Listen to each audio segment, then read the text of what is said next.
WJR.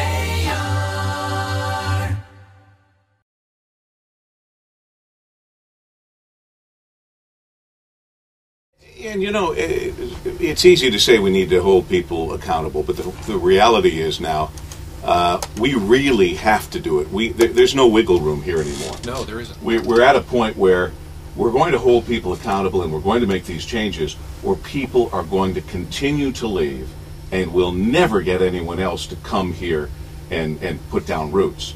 And that is that's the death knell for the state of Michigan. And none of us want to see that happen. We have a great state. It's going to have to be a bit of a smaller state, apparently, unless somebody can discover something that could be as big as the auto industry, and I don't know yet what that is. But it doesn't have to be a bad state. It doesn't have to be a state that goes from year to year, budget to budget in emergency mode. Well, it's also, though, a great opportunity, because during times like this, you can make changes that are harder to make. Of course. When times are good.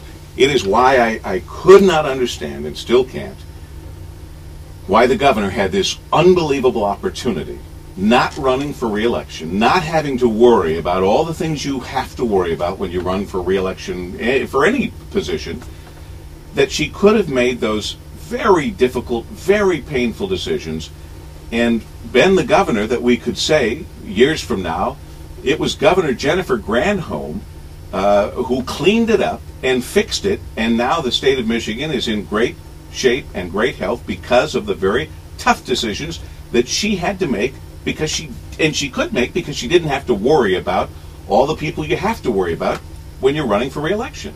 You know, there's a great temptation when you're in government, Paul W. I've been on that side of the fence to basically judge yourself by the number of new programs that you can announce.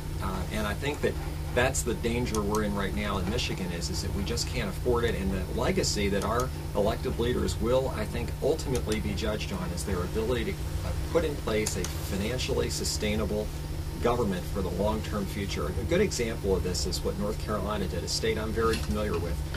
For 30 or 40 years, they only invested in basically two big areas, higher education and infrastructure, and to the detriment of other programs. And I think that Michigan is getting near the point where we're going to have to make those same kind of choices, is what are the 2 or 3 areas that we're going to put our money in, but it may mean that we have to cut back in other areas to look at our long-term future. And I'm not sure most people are there yet, but I think that's the direction we're going to have to go in. I think, Paul, all we've done is kick the can down the street for another year with the changes and the solution that was put in place. That doesn't solve the long-term problem. The cycle that Michigan is in today, particularly with people exiting the state, the size of government, the spending of government isn't shrinking, but the number of people are who are supporting that. So that causes us to have to do what the government did in the fall, and that is spread that additional burden over a smaller pool of people, increasing the cost for all of us to reside here in Michigan.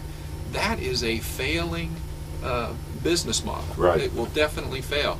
And at what point are we going to cross the line where we're not going to be able to continue to pay? I think we're very close to that point, quite frankly. The consumers that I see every day in and out of our financial institutions, the 2 or 3 things that they talk about all the time are the cost of gasoline, the cost of the taxes that they have to pay, and the benefit that they don't feel that they receive from the taxes that they're paying.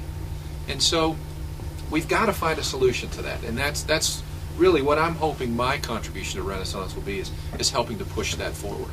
Well, we see the contribution of your time on the board and of National City's clout, certainly, and the other people that we have mentioned that are on that board, like David Brandon at Domino's and many, many others, a who's who, if you will. How about the community overall? Do you have their support? And for that matter, are you trying to enlist the support of other non-business entities, such as the nonprofits? We have a lot of them here that are big.